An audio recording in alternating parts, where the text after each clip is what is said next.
Christine, thank you so much for coming on. I'm so excited to talk to you because you are like a serial entrepreneur and there's so many things to kind of unplug or unwind or unwrap with you and everything that you've been doing. But I'd love to start out with your newest venture. So I would love for you to just talk about Rosebud Woman, and it's rosewoman.com, right? Is where you would Correct. find your company, and like how you came up with that idea and then how it's kind of parlayed into like a family business. Yeah. Well, I mean, I've been starting businesses. I think I did my first venture when I was like 11. I did a newspaper in my school, so I've had that creative impulse to start businesses for a long time. And I think that basically it's kind of a form of artistry. Like you see something in your mind and you want to make it into a living, breathing material reality. And I found that difficult to do in the context of a large organization. Like you always had a little piece of it, but you couldn't really turn it into something. And so I got my first opportunity to start a business in the mid 90s, a real one with venture backing. And I just got the bug and kept going. So most of that was in tech, which we could talk about. Mm-hmm. But in the mid 2015s, I really shifted my focus completely to being about health and wellness and consciousness. And at that time, I was working on sexuality and tantra and female embodiment and plant medicine and all kinds of cool stuff. And I started making body care products at home for myself. And then I gave them to friends, and they were moisturizers, lubes, all that kind of stuff, because the things that were on the market were very poisonous. Mm-hmm. And the tissue in the intimate areas of a woman's body is 10 times more absorbent than other skin on the body. Basically, the lips and the labia are the same tissue. So anyway, I started doing it. And then as I got more familiar with it, I had sort of the instinct that this is something that was not just about my personal pleasure, but also tied into healing a bunch of body shame and sexual shame and reintegrating this part of the body into overall body care. So finally, after 3 or 4 years of goofing around and was running another company. I finally decided this is going to happen and did a big research study, 3,000 women, to make sure that I wasn't going to spend my retirement money on something stupid. And with that data, was more than encouraged to get it off the ground. And so now this is an intimate wellness company, a category we in part created that serves women of all ages in their sensual, sexual, and reproductive lives with skincare and body care products and content and education, but has a hidden agenda, not so hidden if you're reading my emails and blogs, of unwinding body shame and sexual shame and making this like you are totally loving and enjoying and inhabiting your whole body. So that's the short story. That's great. And it went from like nothing to millions of dollars in sales in about 2.5 years. So I'm pretty happy with the way people have been responding to the message. That's amazing. Because as you know, only about 1.7% of women ever reach $1 million in sales. So you now have reached that echelon, which is unheard of typically. And so why would you think that is the case? Like, why do you think you're one of that 1.7%? With good timing, first of all. I mean, there were a bunch of things that happened. One is like, my experience, this is my 8th company. So I think we avoided a lot of mistakes because just of having done it before. But really, there was something about like, I knew it was going to happen in 2014, but the timing just wasn't there. But there was a confluence of like, remember, Me Too was hitting. The sort of anger of being objectified was hitting. The awareness of green and clean beauty and how the skin is the largest organ was happening. An increasing tolerance for diversity and speaking to sexuality in general in the world was hitting. So I feel like the timing was excellent for the category as a whole. And then in terms of our company, like there is complete integrity of voice, product, presentation, and price point across the board because we knew what we were about. So I feel that's kind of why women are responding to it. That's great. And now you were telling me that it's kind of become a family-run business. You have your children working with you at different parts of the company. Can you talk about how you decided to start working with them versus hiring somebody else or outside people? Yeah, I mean, I've done both, but I feel like when you start a company, the critical element with the people you're working with is trust. Trust that they're going to show up and get things done, trusting their voice, trusting their training, trusting their values. And so it was very easy in the beginning, in particular, like in the formulation and design stage, to lean into my daughter, for example, who is she's not just like my daughter who's like a cool Instagrammer or something. She's actually a trained designer. She's a professor at Parsons School of Design. She's a painter. She's an artist. And she understands color and voice and form. And so it was very easy to lean into her as sort of an advisor. And then as we grew, to lean into her more and more until I actually, hired her formally. There's that component. And then with my son, he's been my business partner in other ventures since he graduated from college. He's just got a super optimistic, high energy capacity. And when I started this, he was not involved. He was running something else that was his venture. And as that closed down and changed lanes, he started helping me out a little bit more. And then eventually goes, we should just work together again. So they had the skill sets. It wasn't like I was recruiting them out of obligation. Mm-hmm. And then the pieces that were really missing were like, I needed someone who knew the industry and who knew sales. And so I found this amazing woman who has been with us since day one, who's become like family, who was running Aveda Global Sales. And then another thing on the team was like, I didn't have the organic formulations, the physicians. So finding those people as well, like looking for the best in the business. Even in package design, it was the woman who came in to do the packaging was one of my daughter's friends from Parsons, and she had done Fenty. So we really tried to go for the key drivers of the business, super high end with people who knew their stuff, even though they were family. Now, running a business with your children, like, all their foibles and they know yours. And it's hard to like find the line of like what's personal and what's not. And this idea, like, can you see your family as they are showing up today and not see when every time you look at them, like a 7-year-old, or all the things that you thought of them when they were adolescents, and treat them in full presence of their maturing, total adult, beautiful humans. So I'm learning how to do that, and also how to do that without because it's important, especially not just in that relationship, but to make sure that the other people on the team feel like they have equal access and equal voice. And so family businesses have a little bit of a unique. Well, also you probably tend to be a little bit harder on your own children, I would think, because you probably can't always talk to the people that your, other employees the way you might talk to your own children, so it's probably also getting used to that, I would think. I don't know. That would be my problem. You have kids. So if you ever decide to do a venture with them, we can have this conversation on notes. But you're absolutely right. Yeah. Your instinct's totally right. Because one of the things is like, I can hear it in their voice when there's like a little bit of obfuscation on something, or like it's not quite, and I go right at it. And I would never do that with a person who is arm's length. Right. And I do invest in my own coaching. And so I got my 360 review for this year from my employees. And one person mentioned this. And so I really did shut that down, like try to really change that on team meetings and stuff. So wait, let's talk about that for a second. Because the 360, do you do that anonymously, or do they write their name on it? It's anonymous. To do that, is that hard for you to then take that criticism, or no? Are you okay with it? Well, I'm okay with it because the criticism, it helps me grow. And also the criticism is always like, I hear the criticism and then there's a cosmology or a worldview inherent in the criticism, like what they think. There's always it should be different. And then I think, like, do I agree? Before I take it to heart, I take it as input. And then is that something that I feel is correct? Like, there are some people who want a lot more handholding. And I'm sorry, but in an entrepreneurial company, that's not available. So that is often the case when somebody's coming out of corporate, that they're expecting like training and onboarding. And I'm like, no, you ask for what you need. So I would say the feedback is great, but I'm at a point where I know enough about like how to run things that I can't take all the feedback and act on it.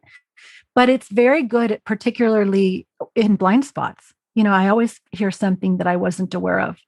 So you mentioned previously about hiring 2 great people. And I know that's a really hard thing for a lot of CEOs, is to find really great people. So do you have any advice about that? Like, where did you find them? How did you vet them? Any kind of lessons learned from that? Yeah, that's actually like, I'm not good at everything, but I'm good at finding people who are good at everything. And that's, I think, a core skill as an entrepreneur. And that's about asking. Like, you really, like, who's the best person? Who would you work with? I mean, I just went through my network and asked as many people as I could. So let me just back up a minute. There are a lot of things that you do in a business that are not key drivers of your success. So for example, in my business, SEO is nice to have. I like it, but I can take a long time to do that. Finance, accounting, that stuff is a nice to have, but it's not critical. But formulation and e-commerce expertise, that's critical. And so I want to either own that or have the very best people in that. So in those areas, I really go to the mat to try to vet people and get all their references and look at their prior work and do a little sample project with them. And sometimes I'll run the same project with 2 or 3 people simultaneously on a sample project just to see and compare the experiences, like a video test, for example, and see how each person interprets the same instructions to know if we're speaking the same language. Oh, that's a good idea. And then the bigger project goes to the company that's easiest to work with. So in that case, you're hiring them to just do like a consulting basis for those smaller projects. And then if whichever one you pick, you would hire full time. You consider it like a trial period, except that we're actually, doing a very minimal or targeted scope of work.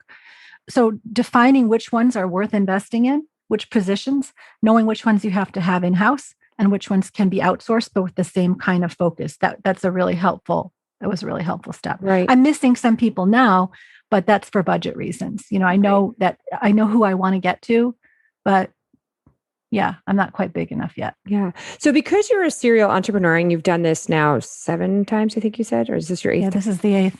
The 8th time. What would you say looking back? I know you said you've definitely reduced the amount of mistakes that you've made. What would you say for any entrepreneur that's listening? What are the biggest mistakes that you could try to avoid, or any kind of advice that you would give them to avoid those mistakes? Well, yeah, I feel like, look, if you're going to start a venture, people kind of expect an overnight success, but every deal is 3 to 5 years minimum. And there's a process of vetting your ideas. Like, ideas are a dime a dozen. I mean, if you pay attention in the world, every day you're going to see something that is an opportunity, a problem that needs to be solved. I keep a little invention journal, an idea journal. But deciding which one of those to do is a deep inquiry. Like, does it align with my values? Are these the kind of people I want to spend time with for the next 5 years? I did a lot of years in the steel mills and foundries and heavy industrial equipment. And that's the guys I was hanging out with. Mm-hmm. Now I get to hang out with beauty influencers and plant magicians. It's people who are into reverent self-care. It's a totally different world. Sexual coaches. So, to decide if that's the space and the industry and the contribution you want to make to the world is a big deal, because that vision, that thing you're going to hold, is what will keep you energized through the times when cash flow is dipping and, the website goes down and all of that stuff. And so I would say the knowing your why and making sure that you're committed to that vision is really the most important thing. And then I did not do well early in my career on self-care at all. And now, the sort of remember that Stephen Covey stuff from like the 90s? Mm-hmm. Feed the golden goose, or you're the golden goose. You have to take care of the golden goose. So now I see that like daily silence and self-care is really critical to the business, that it's the shadow of how you care for yourself and how you hold your nervous system that is reflected through the team. And so I would definitely practice more self-care than I did then. And then what I touched on earlier about the integrity, like knowing your customer and being focused on their experience from beginning to end, and make sure that all the pieces reflect that. And that's not something that you can put on. You know what I'm saying? It's like when you start your company, you know what you want to do, and you'll make all of your choices from that subconscious knowing, even if you're trying to put a spin on it. So I tend to be a much more pluralistic person than a luxury person.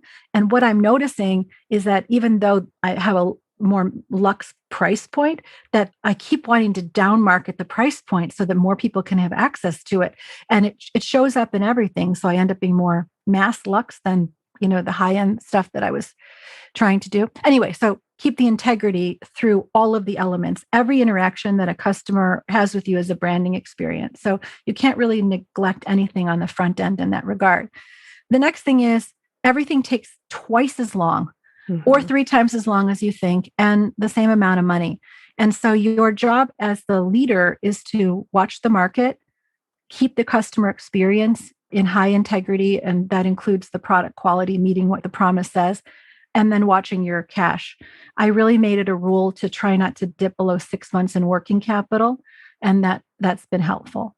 So that's some of the things. In the first couple of rounds, I was always scrambling and on a very high stress around things like managing AP and managing AR. And I just don't want to do that anymore. It's such a distraction.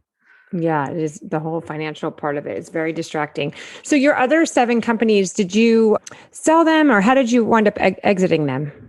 Yeah. One was sold to DocuSign in 2018. One was sold to Alcoa. They've all been either customer acquisitions or financial buyers. Or was it kind of like you were sought after or you were like, okay, I'm ready to do the next thing? I do 0 to 5 million. That's my specialty. So in most cases, I do 0 to 5 million and exit with my shares, hire a replacement CEO, and then have them grow the rest. Because once it gets to quarterly reviews and multiple layers of management, I find the pace difficult. In this company, I have been getting coaching to stay to 100 million in sales so that I can grow with it. It's a sort of a next level expansion for me. So I tend to be exiting one while already conceiving the next. Right. And it's hard to do 2, right? I'm doing 2 now. It's impossible. Yeah, it's really hard to stay focused. Yeah. I like how you're talking about having like a CEO coach. Do you think every CEO should have a coach or someone to help? Yes, I think even if you're not a CEO coach, even if you're a middle manager or an entry-level manager, you should have a professional coach because your emotional maturity, your ability to be present with what's happening defines your response capacity in your professional situation. And learning how to listen and ask people, your boss or your customers, whether it's in-house or you can benefit from that from the very beginning. And it's an interesting intersection of your personal development, your spiritual development, your personal growth, and skill sets that help you thrive in an organization. And people think like, oh, I'm different at home and at work, but not really. We carry those same biases, traumas, experiences into the workplace. And so if you work on that early, like I wish I'd have done that in my 20s, you're going to thrive. Yeah, definitely. No, Take a good. portion of your income. Like this is financial advice from somebody who's lost it all and made millions. If you can figure out a way to live at 50% of your income and then put the rest into savings and into donations and have a small category for supplemental investment in personal growth, you're going to thrive. First of all, you create a kitty for being able to walk away from any situation that you're in that you don't like. You can invest, which is the only way, to my female listeners, the only way that you're going to accrue capital, which is a necessary component of having impact in political situations and designing systems that create a world that work for everyone. So get the capital. And also you have this more fluid participation in the flow of giving and receiving in the world. And it's just those 3 things just give you a much higher locus of control in your life and flow. So yeah, there are a lot of things that I read a study once that said men by the time they're 50 have great IRAs and women have great wardrobes. And I think that we really have to start choosing differently in that regard. It's true. It's very true. That's great advice. I saw that you have given a TEDx. Can you talk a little bit like what you talked about and how you wind up doing that? Well, you know what? I started going to Big TED in 2004. It was really a very life-changing first day and continued to be a big part of my life until the early 2000s or 2013, 2014. And what TED did was it brought me into the space of people who were superbly passionate about their work across many domains, and that they were lit up not by some performative, I've got to earn a living, professional ladder climbing, but that they really were driven off of something in their heart. And it made me like, what is worth working on in the world? Big questions. And at that point, it was global warming for me, it was pandemic, and it was consciousness, like the violence that we do to each other and how we treat each other. And like, those are the big threats for humanity. And so by working on this sort of disconnection or reconnection and consciousness question, it really got me into thinking about how we work and how structures that we work within treat the individuals who work there. So in my particular case, I was looking on the dehumanizing elements of modern work and what would happen if we shifted that to leading from love and to really seeing the people who are in the office with you as these $1 million assets walking around and looking at them and listening to them and crafting work experiences that honored the full person. So that's what I gave my little talk about, was leading from love and how that's the revolution that we need. And yeah, I didn't have a book or a platform or anything to go behind it. How are you able to do that? What's the process? Is it like you have to know somebody? Is there all the TEDx's are independently run? The big TED is, it has a highly curatorial thing. And then the regional is like the Paris, Tokyo, San Francisco, New York. They are run by individuals, committees, and they get to pick based on their theme. So that's how someone heard about me and I knew them. And they great. said, how would you like to spin this? And I mean, it was an opportunity to a lot of extent, because at that point, I didn't have anything that I was promoting other than this one little seed of an idea. But if you had a platform that you were trying to really have books or product or something, it's an incredible opportunity. Yeah. That's great. I also noticed about opportunity on your website, you have really great press for your new venture. How did you go about doing that? Did you know people? Did you hire a PR person? Well, both. I started out with a very low PR budget, like $2,000 a month or something, for someone who would do product submissions for holiday gift guides. And I talked to a lot of my friends, and in the TED network and in other places, there are a lot of great women. And we happened to know some people who were in like planning conferences. Like there was a group of women in San Francisco, Gina Pell and Amy Parker, who have something called The What. And they were doing a conference for women. That was one of the first places we went and launched. There was a sort of a women's sexuality empowerment conference, and we knew the woman who was doing that, and we brought our products there. And so for a while, we just really leaned into the network of women we knew and told our story at these conferences, and that got us some early press. But there were also some kind of bigger hooks from the products. Like when we went to name the company, there were over 700 euphemisms on Urban Dictionary for a woman's intimate parts, and only like a half a dozen were nice. And the rest were insults, which was like, a what? How could that possibly be? And then we, sort of starting to tap into like how the culture talks about a woman's intimate parts is reflective of how it talks about women in general. Objectification, transactional, whoredom, filth, all those kind of things. And that really was an eye opener for how we wanted. Ours was such a contrast. It was like reverence and self-love and appreciation and self-regard. And so even that little hook was like, hey, can I draw your attention to this fact? And that was the kind of stuff that really created the press. And, before we started, people were calling, the category was primarily lubricants and sexual aids. And we said, it's not what this is. It's not, and people couldn't wrap their heads around how a woman's body could be for something other than transactional interaction with another person. And the idea that it would be self-care and that you would, you live with your intimate parts 365 days a year, all the time, that you might want some moisturizer, you might want some of these things, was, wait, what? So to go from sexual aids to intimate wellness was kind of a mindset shift. So that was also a little bit of a hook. And I find that with now I get to talk to women across categories. I just interviewed this amazing woman, Nicole Hodges, who is talking about rebranding virginity, that virginity doesn't exist, that you are not a different person before and after. And for me, coming of age in the 80s, I was like, what are you talking about? Like, that's mind blowing. But the more you can have a hook that tells a new story or that wakes people up, and it's not just about a cool product. I mean, cool products get good visibility and beauty editorial and things like that. But the more that you have a narrative that is about a concept, the more people will want to write about it. So I increased my agency just to be more practical and tactical for people who are building something. I increased the agency spend gradually, 2,000 to 5,000. I think 5,000, you get pretty decent coverage, and up to 10,000, that's a pretty standard agency rate a month. Okay, that's good to know. I would assume as you do that, the 10,000, you're getting more of like a PR agency, whereas the 2,000 is probably right. One person, like a consulting. Or it's an agency and you're just taking their low end service, which is product submissions. What would you say is like your biggest obstacle right now?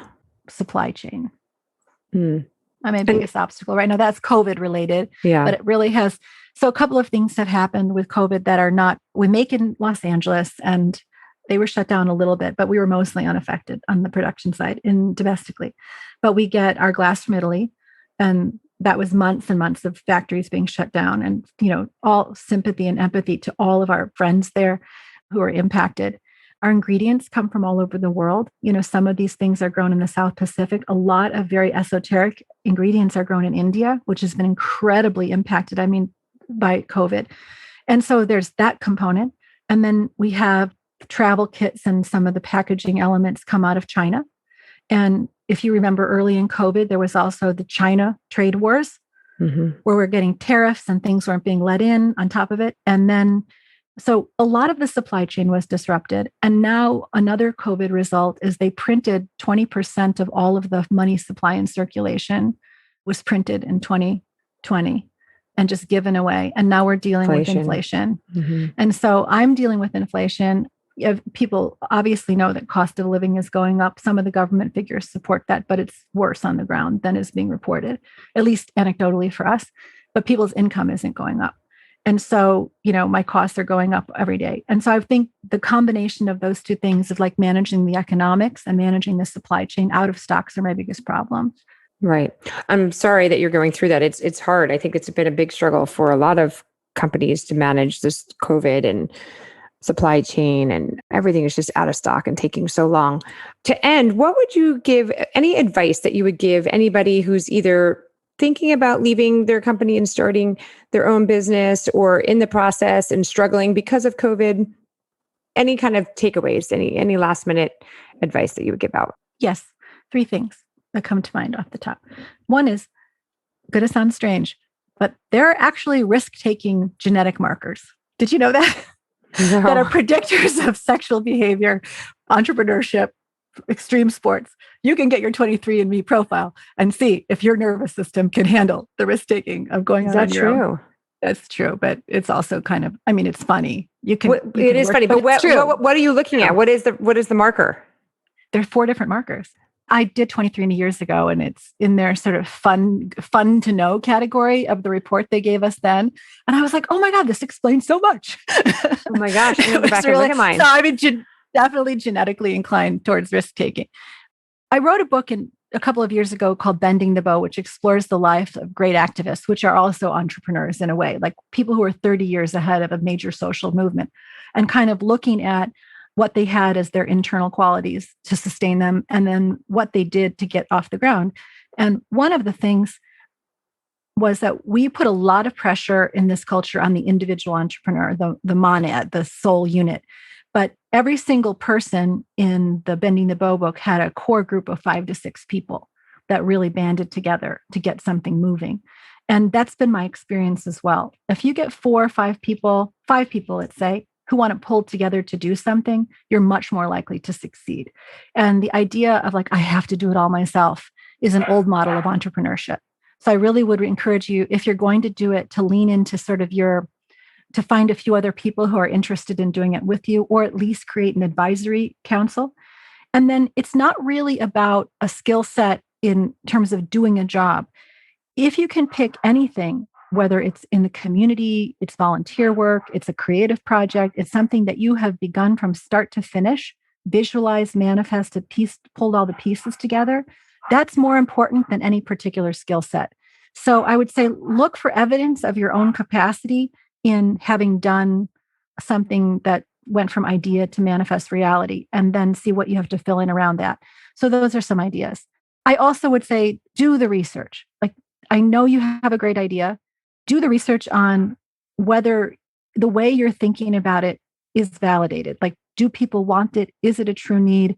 How are they solving that need now? And think through it. Don't fall so in love with your idea that you push ahead in the face of data. There are some people who have really beautiful edge ideas who do that. But for the most part, I've left a lot on the cutting room floor through early research. So those are some ideas.